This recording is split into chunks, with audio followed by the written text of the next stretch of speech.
অবশেষে আপনাদের বহুল কাঙ্ক্ষিত স্মার্টফোন Xiaomi 17T বাংলাদেশে অফিসিয়ালি লঞ্চ হয়ে গেল। এই ডিভাইসটার একটা ফার্স্ট ইমপ্রেশন ভিডিও আমরা শেয়ার করছিলাম এবং ফাইনালি আপনারা রিভিউটা পেতে যাচ্ছেন। স্মার্টফোনটার সাইজটা জাস্ট দেখুন, কত সুন্দর না? মানে একদম স্ট্যান্ডার্ড সাইজ বা কম্প্যাক্ট সাইজ বলা যেতে পারে। এক হাতে নিয়ে যারা ফোন ব্যবহার করতে চান কিন্তু পাওয়ারফুল কিছু থাকা চাই, তাদের জন্য পারফেক্ট। বাট এই স্মার্টফোনটাকে বলা যেতে পারে একটা ফটোগ্রাফি ডিভাইস বা মানে মূলত ক্যামেরা সেন্ট্রিক ডিভাইসই বলা যেতে পারে। Xiaomi 17T এই স্মার্টফোনটা কিনলে আপনারা সাথে দুইটা গিফট পেয়ে যেতে পারেন। গিফট হিসেবে রয়েছে Xiaomi স্মার্ট এয়ার পিউরিফায়ার এবং Xiaomi Watch 5 Lite। আচ্ছা, কিনবেন কি কিনবেন না সেই ডিসিশন না হয় একটু পরে নেন, আপনার রিভিউ আপনি সেই ডিসিশন নিতে পারবেন I think. First of all স্মার্টফোনটার সাইজটা আবার বলবো খুবই স্ট্যান্ডার্ড, খুব বেশি বড় না। আপনাকে যদি ডিসপ্লে সাইজ বলা হয় তাহলে ধরতে পারবেন 6.59 ইঞ্চ, খুব বেশি বড় না। এই যে এইটুকু একটা ডিভাইস। স্মার্টফোনটা বাংলাদেশ মার্কেটে তিনটা কালার ভ্যারিয়েন্টে পাওয়া যাবে, purple, opal white and black colour. ডিসপ্লেকে প্রোটেকশন করছে কর্নিং গরিলা গ্লাস 7i। তবে বডি ফ্রেমটাতে প্লাস্টিক রয়েছে, যদিও এটা একদমই মেটালের মতো একটা ফিল দেয়, খুবই সলিড টাইপের একটা ফিল দেয়, তবে এটা আসলেই প্লাস্টিক। বাট আমার মনে হয় এটা মেটাল হলে একদম পারফেক্ট হতো। যে দামের স্মার্টফোন সে জায়গায় অবশ্যই মেটালই ডিজার্ভ করে থাকা উচিত ছিল। রিয়ার প্যানেলটা টোটালি ফ্রস্টেড, ফাইবার রেইনফোর্সড ওই যে গ্লাস্টিক টাইপের একটা জিনিস আর কি, ওইটা ব্যবহার করছে। স্মার্টফোনটা খুব বেশি হেভি আপনাদের কাছে লাগবে না, IP68 এর রেটিং রয়েছে। তবে ক্যামেরা মডেলের দিকে যদি একটু লক্ষ্য করেন দেখবেন এখানে বেশ বড়সড় করে লেইকা লেখা আছে। লেইকার সাথে এই স্মার্টফোনটা কোলাবোরেশন করছে এবং ফর দ্য ফার্স্ট টাইম আমরা বলতে পারি বাংলাদেশে মানে অফিসিয়ালি লেইকার সাথে কোলাবোরেটেড কোনো স্মার্টফোন আমরা পেতে চলছি। ধন্যবাদ বাংলাদেশ Xiaomi-কে ওদের নাম্বার সিরিজ দেশের মার্কেটে নিয়ে আসার জন্য, লঞ্চ করার জন্য।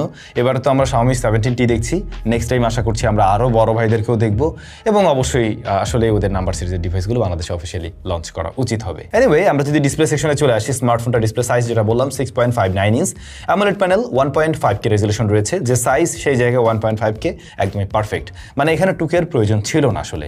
68 বিলিয়ন কালার সাপোর্ট করে, 120 হার্টজ পর্যন্ত আমাদের টেস্টিংয়ে দেখলাম রিফ্রেশ রেট পারফেক্টলি দিচ্ছে, মোস্টলি 120 হার্টজে আপনি পাবেন। এছাড়াও 3840 হার্টজ PWM ডিবিং রয়েছে এখানে, আর এটাতে HDR10 প্লাস এর সাপোর্ট পাবেন, ওয়াইড ভাইন L1 এর সাপোর্ট রয়েছে অ্যান্ড 3500 নিটস পিক ব্রাইটনেস দিতে পারে স্পেক ওয়াইজ এমনটাই। তবে আপনি ইনডোর আউটডোর বোথ কন্ডিশনে পারফেক্টলি ভিজিবিলিটি পাবেন। আপনি আউটডোরে গিয়েও যদি ব্যবহার করেন বা ক্যামেরা ব্যবহার করেন সেক্ষেত্রে দেখতে কোনো ধরনেরই সমস্যা হয় পড়তে হচ্ছে না।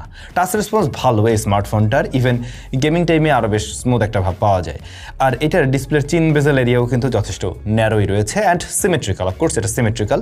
টপ সেন্টারে পাঞ্চ হোল কাটআউট রয়েছে, যেহেতু ফোনটার সাইজ অনেক বেশি বড় না, সো আমার মনে হয় পাঞ্চ হোল কাটআউটটা Xiaomi চাইলে আরো বেশি ছোট রাখতে পারতো। ইভেন ওদের K সিরিজের ফোনগুলোতে আমরা দেখেছি অনেকটাই ছোট রাখে। সে যাই হোক না কেন, এই ডিসপ্লেটার কালার রিপ্রেজেন্টেশন খুবই ভালো, বেশ ভাইব্রেন্ট কালার দেয়।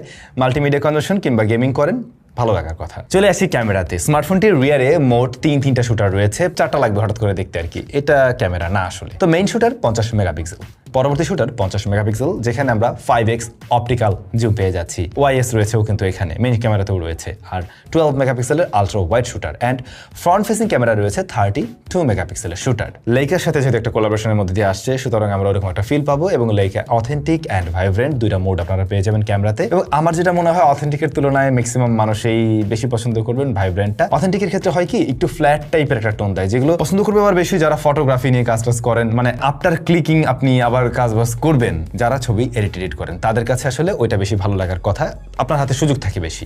আর এদিকে ভাইব্রেন্টের ক্ষেত্রেও একেবারে মানে সুপার ভাইব্রেন্ট, ওভার স্যাচুরেটেড এরকম কোনো বিষয় না, বরং এটাও নিউট্রাল জায়গায় থাকে কিন্তু তুলনামূলকভাবে আরেকটু আই ক্যাচি টাইপের লাগে। তবে ভালোর বিষয় ছিল ছবিতে ওভার কন্ট্রাস্টের কোনো ব্যাপার ছিল না, কন্ট্রাস্ট লেভেলটা বরং একটু কম লাগতে পারে আপনাদের অনেকের কাছে। এতে করে শ্যাডোর দিকে আবার আমরা ডিটেলটাও কিন্তু বেশ ভালো দেখছি। ডাইনামিক রেঞ্জ হ্যান্ডেল যথেষ্ট ওয়াইড এবং এই স্মার্টফোনটার ছবি 2x এ নিয়েও খুব সহজে ব্যবহার করা যায়, অর্থাৎ আপনি মানে 1x এ তুলে ফেলছেন, পরবর্তীতে জুম করে চাইলেও ব্যবহার করতে পারবেন। ছবির কর্নার এরিয়াতেও আমরা শার্পনেস ডিটেল বেশ ভালোই পাচ্ছি। তাছাড়া শ্যাডো বা লো লাইটের দিকেও ভালোই ডিটেল ধরে রাখতে পারছে। এক্সপোজার কন্ট্রোলিং ভালো, বিশেষ করে হেভি হাইলাইট এরিয়াগুলোতেও কিন্তু ভালোভাবেই কন্ট্রোল করার ট্রাই করছে এই স্মার্টফোনটা। তবে হোয়াইট ব্যালেন্সের ক্ষেত্রে একটু মনে হলো কুলারের দিকে টোনটা থাকছে। ম্যাক্সিমাম ক্লিকই আপনারা আশানুরূপ রেজাল্ট পাবেন এই স্মার্টফোন থেকে। আমার মনে হয় ফোনটার দামটা যদি আমরা একটু ক্লিয়ার করে নিই তাহলে আপনাদের প্রত্যেকটা বিষয় ধরতে সুবিধা হবে। স্মার্টফোনটি বাংলাদেশ মার্কেটে ওরা অফিসিয়ালি লঞ্চ করে ৭৯,৯৯৯ টাকায় বা ৮০,০০০ টাকায়। দামটা নেহাত কম না, এরকম বাজেট থেকে আমরা ডেফিনেটলি সেরকম কিছু রেজাল্টই আশা করবো, তাই তো?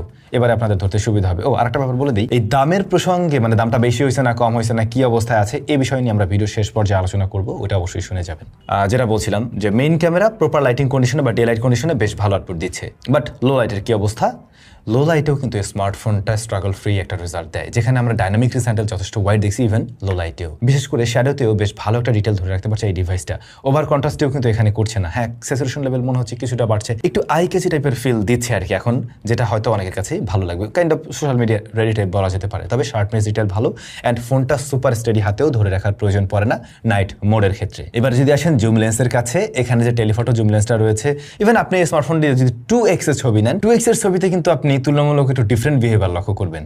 মানে আমরা যেমন কিনা একটু আগে দেখছিলাম 1x এর ছবিগুলো কিছুটা মানে ফ্ল্যাট, ইভেন আমরা ভাইব্রেন্টে গেলেও ওই লেভেলের ভাইব্রেন্ট ছিল না, কিন্তু 2x এর ক্ষেত্রে কন্ট্রাস্ট লেভেলটা কিছুটা বেড়ে যাওয়ার কারণে আপনি ডার্কেস্ট এরিয়াগুলোতে একটু ডিটেল কম পাবেন, বাট ছবিগুলো আরও বেশি মানে আইকেসি টাইপের লাগে, একটু কালারফুল লাগছে, যেখানে 1x এর সাথে কালার টোনের একটু তফাৎ রয়েছে। তবে শার্পনেস ডিটেল ভালো। তবে এখানে ওরা কি করছে, 1x এর পরে 2x, 2x এর পরে ডিরেক্টলি 5x এ চলে গেছে। হ্যাঁ, এবারে আপনি যদি 5x দিয়ে তোলেন ছবি, সেটাও কিন্তু লসলেস জুমে নিচ্ছে। 5x এর কালার টোনটা আবার একটু ডিফারেন্ট, এইটা আবার একদম সুপার ফ্ল্যাট না, আবার ওই 2x এর মতো অত বেশি কন্ট্রাস্টই না, মাঝামাঝি পর্যায়ে থাকছে। তবে শার্পনেস ডিটেল এখানেও আপনারা ভালো পাবেন। ইভেন এটা দিয়ে আপনি চাইলে ম্যাক্রো ফটোগ্রাফিও করতে পারবেন, টপ নচ লেভেলের যে ফ্ল্যাগশিপ ফোনগুলোতে দেখি ওই লেভেলের তো না, বাট স্টিল এটা দিয়ে করা যাবে। বাট যেটা হয়, একটা ব্যাকগ্রাউন্ড ব্লার তৈরি হয়, মানে ন্যাচারাল একটা বোকে পাওয়া যায়। অর্থাৎ আপনি মোটামুটি 5x এ গিয়ে ক্লোজ কোনো সাবজেক্টের যদি ছবি তুলতে চান, ব্যাকগ্রাউন্ড ব্লারনেসটা আপনার কাছে একদমই ন্যাচারাল মনে হবে, আর ওটা আসলে ন্যাচারাল ব্লারই। সো লসলেস জুমে আপনি ছবি তুলতে পারছেন 5x এ, আপনার প্রসেসিং ছবিগুলো আরো বেশি বেটার মনে হয়। তবে এরপর যদি আপনি 10x ছবি তুলেন, ছবিগুলো তোলার সময় দেখতে খুব একটা দারুণ না লাগলো, তোলার পরে ওর প্রসেসিং সিস্টেম বেশ ভালো একটা আউটপুট দেওয়ার ট্রাই করে, সে ছবিগুলোকেও কাজে লাগানো যেতে পারে। কিন্তু এর উপরে যদি যান, সেগুলো খুব একটা হামরি হবে না, বরং কিছুটা আর্টিফিশিয়াল একটা টোন দেয়। এবং সর্বোচ্চ জুমে যদি যান 120x এ গিয়ে তো ছবি তোলা যায়, কিন্তু একটু অয়েল পেন্টিং টাইপের লাগে আর কি। সো ওইটা আছে, একান্ত বিশেষ কোনো কাজে প্রয়োজন হলে ব্যবহার করতে পারবেন। বাট আই থিঙ্ক যে 30x এর মধ্যে থাকলে আপনারা ইউজেবল আউটপুট বের করতে পারবেন। বাট 10x পর্যন্ত মোটামুটি বেশ ভালো, 5x তো একদমই অপটিক্যাল। এরপর যদি আলট্রা ওয়াইডে আসি, আলট্রা ওয়াইডটাও কিন্তু প্রপার লাইটিং কন্ডিশনে ভালো ছবি দিচ্ছে, বিশেষ করে ডে লাইট কন্ডিশনে শার্পনেস ডিটেলও যথেষ্ট ভালোই ধরে রাখতে পারছে। এমনকি কালার টোনেরও একটা সিমিলারিটিস আমরা লক্ষ্য করি। প্লাস এইটার হাইলাইট কন্ট্রোলিংও কিন্তু খুব ভালো করছে, ডাইনামিক রেঞ্জও ভালো।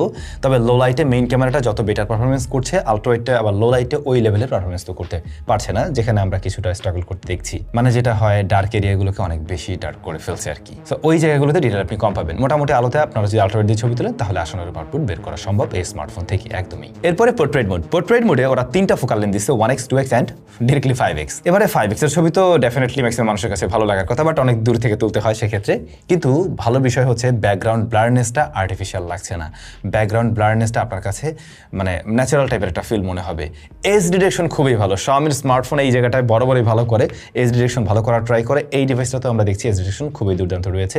তাছাড়া ওভার ব্রাইট বা আনন্যাচারাল টোন এই জাতীয় কোনো প্রবলেম ফেস করবেন না, আপনার কাছে বেশ ন্যাচারাল একটা টোন মনে হবে। তবে আমি প্রিফার করবো এখানে আপনারা 2x আর 5x এর ছবিগুলো নেন, সেগুলোর ছবি বরং বেটার মনে হয়। এখানে বেশ কিছু ফিল্টার্স রয়েছে যেগুলো আপনারা ব্যবহার করতে পারেন। লেকারও নিজস্ব বেশ কিছু ফিল্টার্স দেওয়া আছে, যেগুলো একটু ডিফারেন্ট টোন আপনাকে দেবে নিশ্চয়ই। তবে আমরা পোর্ট্রেট মোডে রাতের বেলাও ছবি তুলে দেখছিলাম, রাতের বেলার ছবিগুলো কিন্তু বেশ ভালোই ডিটেলে ধরে রাখতে পারে, একটু সফট মনে হয়, স্টিল দেখতে ভালো লাগে আর কি। কিন্তু একটা উইয়ার্ড বিষয় লক্ষ্য করলাম, এর যে 5x টেলিফটো জুম লেন্সটা রয়েছে, ওটা দিয়ে যদি কোনো মানুষের হিউম্যানের ছবি তুলতে চান এবং ব্যাকগ্রাউন্ড ধরুন অনেক দূরে রয়েছে, সেক্ষেত্রে কিন্তু একটা ব্লারনেস আমরা লক্ষ্য করবো বা ডেপথ অফ ফিল্ড ক্রিয়েট হবে। এখন রিয়ারের যে ওই যে ব্লারনেসটা, ওইটা একটু খুব ডিফারেন্ট লাগছে আমার কাছে, যেটা ন্যাচারাল লাগছে না আর কি, একটু অন্যরকম লাগছে। এইটা আপডেটের মাধ্যমে ফিক্স করলে বেশ ভালো হয়। আর একটা বিষয় হলো, তখন ফেসে একটু আলাদাভাবে প্রায়োরিটি দেওয়ার ট্রাই করে স্মার্টফোনটা, ফেসটা ওই মুহূর্তে, মানে এটা কিন্তু পোর্ট্রেট মোডে বলছি না, নর্মাল মোডেই, বাট 5x জুমে দেখবেন ফেসটাকে একটু এক্সট্রা ব্রাইট করছে, এবং ফেসের আশেপাশে টোটাল এরিয়া ধরেই কিছুটা ব্রাইটনেস লক্ষ্য করা যায়।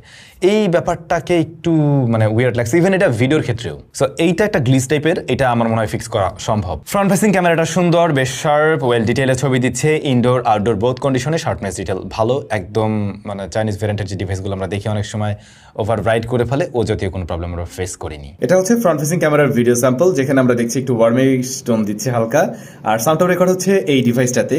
প্লাস এই মুহূর্তে যে ভিডিওটা রেকর্ড হচ্ছে কিন্তু 4K 30 fps front facing camera আপনারা 4K 30 fps রেকর্ড করতে পারবেন। একটু কন্ট্রাস্ট লেভেলটা বেশি লাগছে আমার কাছে, এর বাইরে মোটামুটি ওকে আছে।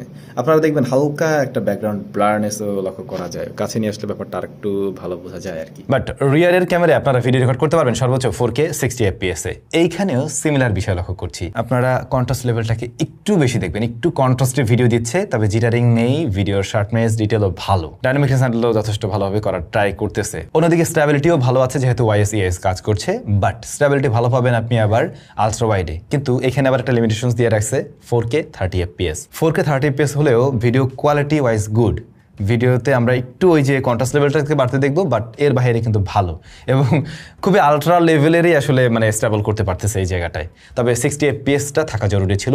ইভেন যখন আপনি একটা ফোন 80,000 টাকায় কিনছেন, সেটা অফিসিয়াল কিংবা আনঅফিসিয়াল গ্রিন চ্যানেল যে চ্যানেলেই বলেন না কেন, সেই জায়গায় ডেফিনেটলি আমরা আলট্রা ওয়াইডের ক্ষেত্রে 4K 60 FPS এক্সপেক্ট করতেই পারি। সো ওইটারও একটা লিমিটেশনস আছে। ক্যামেরাতে ভালো করছে বেশ কিছু জায়গায়, স্মার্টফোনটার বিশেষ করে মেইন ক্যামেরাটা ভালো রেজাল্ট দিচ্ছে। লাইকের সাথে কোলাবোরেশনের মধ্য দিয়ে আমরা দেখতে পাচ্ছি স্মার্টফোনটা বেটার আউটপুট বের করার ট্রাই করতেছে। কিছু কিছু জায়গায় লিমিটেশনস আছে, যেমন ধরুন এটার আলট্রাওয়েডটা আরেকটু বড় করতে পারতো আই থিঙ্ক। ফ্রন্ট ফেসিং ক্যামেরার ভিডিও তো 60 FPS অ্যান্ড ব্যাক সাইডের ক্যামেরার এই যে আলট্রাওয়েডও 60 FPSটা জরুরি ছিল। এই জায়গাগুলোতে ফোকাস করলে পারফেক্ট হতো। ওরা বলছে এটা টেলিফটো মাস্টার। হ্যাঁ, টেলিফটোর জায়গায় আমরা অপটিক্যাল জুমের কারণে একদম লসলেস একটা ছবি পাচ্ছি ঠিকই, কিছু জায়গায় ইস্যু ছিল যেটা আমি বললাম। আই থিঙ্ক এগুলো ফিক্স করা পসিবল। Alright, very good. চলেন এবার আমরা একটু ভিতরে টাইপ দিই। স্মার্টফোনটা out of the box run করছে HyperOS 3 on top of Android 16। MediaTek Dimensity 8500 Ultra রয়েছে, যা 4nm এর একটি SoC, UFS 4.1 হলো গিয়ে স্টোরেজ টাইপ, LPDDR5X এর RAM রয়েছে অ্যান্ড 12256GB ভ্যারিয়েন্টে বাংলাদেশ মার্কেটে অফিসিয়ালি এসছে 3টা কালার ভ্যারিয়েন্টে। স্পেক বুঝে ফেলছেন কি কি আছে। এবারে আসলে আপনি এই যে SoCটা, এইটা কি এরকম প্রাইস সেগমেন্টে ডিজার্ভ করেন? আমি হলে বলবো আমি আসলে আরো বেটার চিপ আশা করছি এবং সেটাই থাকা উচিত ছিল। এখন এই SoC দিয়ে হ্যাঁ রেগুলার কাজ বাস্তব খুব ভালোভাবে হ্যান্ডেল করতে পারে, হাই মিড রেঞ্জের মতো একটা পারফরমেন্স আপনাকে ডেলিভার করতে পারবে, বাট একদম গেমিংয়ের টপ নচ লেভেলটা আপনাকে দিতে পারবে না, বা একদম পিক পারফরমেন্সটা আশা করতে পারবেন না, যেটা কিনা আপনি এই টিকেতে আশা করেন আসলে। তবে ভালো বিষয় স্টোরেজ টাইপ UFS 4.1, অন্যদিকে LPDDR5X এর RAM, এই জায়গাগুলোতে কম্প্রোমাইজ করে নাই বলে আপনারা রিড রাইট স্পিড তো ভালো দেখছেন। রেগুলার কাজ বাজে যে কোনো টাস্কে, যে কোনো ট্রানজ্যাকশনের ক্ষেত্রে আপনাদের কাছে মনে হবে যে স্মার্টফোনটা বেশ স্মুথ রান করতেছে। অ্যাপ ওপেন ক্লোজ টাইম খুবই ফাস্টার, আবার র্যাম ম্যানেজমেন্ট দুর্দান্ত লেভেলের করছে, even 12GB RAM good enough. So আপনার অ্যাট এ টাইম বেশ কিছু অ্যাপ্লিকেশন নিয়েই কাজ করতে পারবে এই ডিভাইস, অর্থাৎ লং টাইম ব্যাকগ্রাউন্ডেও ধরে রাখতে পারবে। নর্মাল ইউসেজে এই স্মার্টফোনটা ওভারহিট করে না, ওইভাবে গরম হতে দেখিনি, যদিও বা এখন অনেক বেশি গরমের সিজন। আউটডোরে গিয়ে আমরা যখন ছবি তুলছিলাম টানা, ওই মুহূর্তে আমরা এই পোর্শনটাতে মানে ক্যামেরার এই সার্কেলের আশেপাশে মোটামুটি গরম হইতে দেখছি, তবে ওভারহিট হয়ে ক্যামেরা থেকে বেরিয়ে আসছে, এই প্রবলেমটা আমরা ফেস করি নাই এই ডিভাইসটাতে। আর হ্যান্ড ফিলটা ওই লেভেলে আসে না যেহেতু প্লাস্টিক বিল্ড বা প্লাস্টিক বডির ডিভাইস। সো এখানে থার্মাল থ্রোটলের কোনো ইস্যু পাবেন না রেগুলার টাস্কে। গেমিং বাদে আপনি যদি হেভি ইউজার হয়ে থাকেন, একটা স্মার্টফোন দিয়ে যে ধরনের কাজগুলো করে থাকেন, সেটা খুব সহজেই এই ডিভাইসটা হ্যান্ডেল করতে পারবে। বাই দ্য ওয়ে, একটা বিষয় তখন বলা হয়নি, ক্যামেরাতে বলা উচিত ছিল, এটাতে কিন্তু ক্যামেরা টু API লেভেল 3 তে অ্যাক্টিভ রয়েছে। একই সাথে আমরা HyperOS-এও এখন পর্যন্ত কোনো ধরনের বাগ বা ইস্যু পাইনি, যদিও বা এই ডিভাইস আমাদের কাছে অনেকদিন আছে এমনটাও না, মোটামুটি সপ্তাহখানেক প্লাস টাইম ধরে আছে। তো সেই জায়গা থেকে আমরা HyperOS-এর কোনো গন্ডগোল আমরা ফেস করিনি এখন পর্যন্ত। AI এর ফিচার্স হিসেবে আপনারা সার্কেল টু সার্চ অবশ্যই এই ডিভাইসটিতে পেয়ে যাচ্ছেন। তাছাড়া ইনবিল্ড জেমিনাই রয়েছে, সেগুলো আপনার নিশ্চয়ই রেগুলার কাজবাজকে আরও বেশি সহজতর করে তুলবে। গেমিংয়ের প্রসঙ্গে আসলে এই স্মার্টফোনটাতে আমরা PUBG দিয়ে রান করি ফার্স্টে, যেটা বাংলাদেশের মানুষজন বেশি খেলে। সুপার স্মুথ এবং আলট্রা এক্সট্রিমে প্লে করতে পারবেন এবং রেজাল্ট আশানুরূপ, অর্থাৎ 1-2 ফ্রেম রেট আমরা মানে ওঠানামা করতে দেখছি। বেশ অপটিমাইজ একটা রেজাল্ট দিচ্ছে ডিভাইসটার সাথে। তবে আপনি অ্যাকশন মোমেন্টে গেলে সামটাইমস ছোট ছোট স্ট্যাটারের মতো হয়তো লক্ষ্য করতে পারেন। আবার যদি কেউ কিনা রেকর্ডিং অন করে আসলে গেমিং করতে চান, তাহলে দেখবেন ফোনটা হিট জেনারেট বেশি করছে। হ্যাঁ, গেমিং টাইমে স্মার্টফোনটা ভালোই হিট জেনারেট করে। আমরা পাবজির ক্ষেত্রে 30 মিনিটস গেম প্লেতে 39 ডিগ্রিতে চলে আসতে দেখছিলাম, যেটা আমার কাছে তুলনামূলকভাবে একটু বেশি লাগছে রুম টেম্পারেচার কিংবা এই যে আমাদের মানে এসি কন্ডিশনে। হয়তো আউটডোরে এই টেম্পারেচারটা একটু বেশি যেতে পারে, আর ব্যাটারিটা বার্ন তখন আমার মনে হচ্ছিল একটু বেশি করছে। এই ধরনের কম্প্যাক্ট ফোনগুলোর থার্মাল ম্যানেজমেন্টটাতে একটু কষ্ট হয়ে যায়, যেটা হয়তো বা এখানে একটু ফেস করতে পারেন আপনারা। তবে থার্মাল থ্রোটল করছে কিংবা গেমিং পারফরমেন্স ড্রপ করছে পাবজিতে এসে, আমরা সেই প্রবলেমটা ফেস করিনি। অন্যদিকে গেনশন ইম্প্যাক্টের ক্ষেত্রে 30 মিনিটস গেম প্লেতে 60 FPS-এ আমরা দেখছিলাম 41-42 ডিগ্রিতে গিয়ে হিট করছে, অ্যান্ড স্মার্টফোনটার পারফরমেন্সও তখন কিছুটা ড্রপ করছিল। তখন আমরা এটাকে 50-এর নিচেও আসতে দেখছি ফ্রেম রেট। আবার যদি আমরা অ্যাভারেজে বলি 52-53 এরকম জায়গায় থাকছে মানে লং রান সেশনে। তবে আপনি ধরুন 30 মিনিটস গেম প্লে করছেন, ওই ক্ষেত্রে আপনি ধরে নিতে পারেন 55 অ্যারাউন্ড এর আশেপাশে FPS পাবেন। বাট আমি বলবো এই ডিভাইসটাতে আপনারা 30 FPS এর মধ্যে খেললে বেটার, যদি গ্যানশন ইম্প্যাক্ট খেলতে চান, না খেললে আরো ভালো। তাছাড়া কল অফ ডিউটি মোবাইল বেশ অপটিমাইজড রেজাল্ট দিচ্ছে ডিভাইসটাতে। যদিও এই ফোনটাকে আমরা গেমিং ফোন হিসেবে বিবেচনা করছি না বা সেই জায়গা থেকে দেখছি না, তারপরও এরকম বাজেট দিয়ে একটা ফোন কিনলে যে কেউ চাইতেই পারে যে আরে আমার একটা দামি ফোন আছে, তো আমি মাঝে মাঝে এখন একটু কেন গেম খেলছি না। আসলে বাজেটে গেলে পরে তো এক্সপেকটেশন লেভেল হাই হয় না, তো সেই জায়গা থেকে আমি এভাবেই বলছি। তো আপনারা সময় কাটানোর মতো গেমিং করতে পারবেন বা মানে ক্যাজুয়ালি গেমিং করতে পারবেন। ডেডিকেটেডলি গেমিংয়ের জন্য না কেনাটা বেটার। একে তো ফোনটার সাইজটা বেশ কম্প্যাক্ট ফোনে অনেকে গেমিং করে খুব একটা মজা পায় না, আবার Xiaomi এটাকে গেমিং ফোন হিসেবে আসলে নিয়ে আসেনি বা সেভাবে মেড করা হয়নি, সেভাবে দাবিও করছে না। স্টিল আপনারা সময় কাটাতে পারবেন আর কি। এই পারফরমেন্স সেকশনটাতে 80,000 টাকা আমি আরও বেটার কিছু ডিজার্ভ করি বলে মনে করি। এখন আমি ভিডিও শুরুতে বলছিলাম দাম নিয়ে আমরা ভিডিও শেষ পর্যন্ত দিয়ে কথা বলবো, কথাগুলো আমি এখনই বলি। এই স্মার্টফোনটার দামটা হ্যাঁ আরও কিছুটা কম হলে তো অবশ্যই পারফেক্ট হতো, বাট আমরা এই ফোনটা নিয়ে ঘাটাঘাটি করতে গিয়ে দেখলাম যে আসলে অন্য কান্ট্রিতে এটা তো লঞ্চ করছে সে 28 তারিখে, আপনারা জানেন লাস্ট মান্থের। তো অন্য কান্ট্রিতে কেমন দামে এসছে, আমরা ইউরোপিয়ান মার্কেট, পাকিস্তান মার্কেট ওইগুলোর সাথে কম্পেয়ার করতে গেলে, বাংলাদেশি টাকায় কনভার্ট করতে গেলে যা দাঁড়ায় তাতে দাঁড়ানোর কথা 1,07,000-5,000 টাকার মতো, হ্যাঁ 1,07,500 টাকা এরকম। তো সেই হিসাবে বাংলাদেশে যে লঞ্চ করছে 80,000 টাকা, ওই হিসাব অনুযায়ী কমে লঞ্চ করছে, ইটস ট্রু। বাট আমরা যখন কিনা মার্কেটে কম্পিটিটর বলেন, আমি অফিসিয়াল কম্পিটিটরের সাথেই কম্পেয়ার করছি, ব্যাপারটাও এমন না, কিন্তু হয় কি গ্রে চ্যানেলটাও অনেক বড় হয়ে আছে, আমি কাউকে রিকমেন্ডও করছি না ওগুলি কেনার জন্যই। বাট মানুষের হাতে যখন সুযোগ থাকে তখন কম্পেয়ারও করতে চাইবে, খুব স্বাভাবিক অর্থেও অফিসিয়াল টু অফিসিয়ালি কম্পেয়ার করা উচিত। সেই জায়গায় আপনি অন্য একটা বিষয় চিন্তা করতে পারেন, এই স্মার্টফোনটা কিনতে গেলে Xiaomi 2টা গিফট দিচ্ছে, রাইট? প্রি অর্ডারের ক্ষেত্রে আপনি 2টা গিফট পেয়ে যাচ্ছেন, এবং সেই গিফটের ভ্যালু আসলে কত? ওই গিফটের ভ্যালু দাঁড়ায় 20,000 টাকা। তাহলে কি এই স্মার্টফোনের দাম দাঁড়ায় আবার 60,000 টাকা। এখন এভাবে ভাবলে মোটামুটি কিন্তু বেশ ভালো প্রাইসিং হিসেবে চিন্তা করা যেতে পারে। যাই হোক, Wi-Fi 6 রয়েছে ডিভাইসটাতে, Bluetooth 6.0 রয়েছে, NFC-র সাপোর্ট আপনারা পেয়ে যাবেন। এরপরে স্মার্টফোনটার হ্যাপটিক ফিডব্যাকটা ভালো করছে, এটা যথেষ্ট টাইট অ্যান্ড স্ট্রং, আপনাকে একটা ফ্ল্যাগশিপ লেভেলের ফিল দিতে পারবে।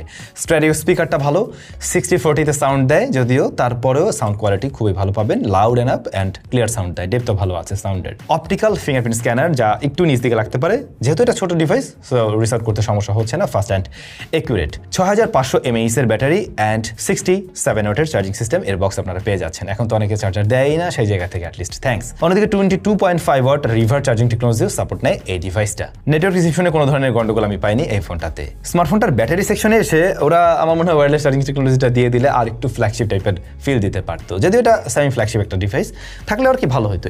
এখন এই ডিভাইসটা 80,000 টাকায় কোন কোন জায়গাগুলোতে ভালো করছে, কারা কিনবেন হচ্ছেন যারা কিনা একটা ক্যামেরা সেন্ট্রিক ডিভাইস কিনতে চাচ্ছেন, আপনার ক্যামেরাটা ভালো হওয়া চাই, আপনার ডিভাইসটাতে লেইকার মতো একটা অত বড় কোম্পানির কোলাবোরেশন থাকা চাই, এবং সেই ফিলটা আপনি ছবিতে আসলে পাচ্ছেন, তারা স্মার্টফোনটাকে দেখতে পারেন, পোর্ট্রেটে মজা পাবেন।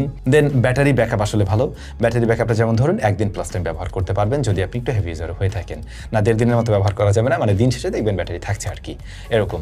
দেন ওভারঅল অপটিমাইজেশন ভালো ছিল, অর্থাৎ স্মার্টফোনের স্মুথনেস ভালো, পারফরমেন্স ওয়াইজ একদম টপনাস লেভেলের না হলেও রেগুলার কাজবাজের জন্য বা দেখা যায় যে একটা মানে সেমি ফ্ল্যাগশিপ ডিভাইস থেকে যে ধরনের পারফরমেন্স আশা করেন সেটা আপনাকে ডেলিভার করতে পারছে, গেমিংটা ওই লেভেলের বাদে। আপনাদের কাছে Xiaomi-র এই নতুন ডিভাইস কেমন লাগলো?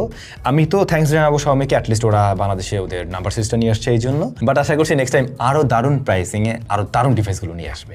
সব ভালো থাকবেন, দেখা হচ্ছে স্যামসাংয়ের নতুন কোনো ভিডিওতে।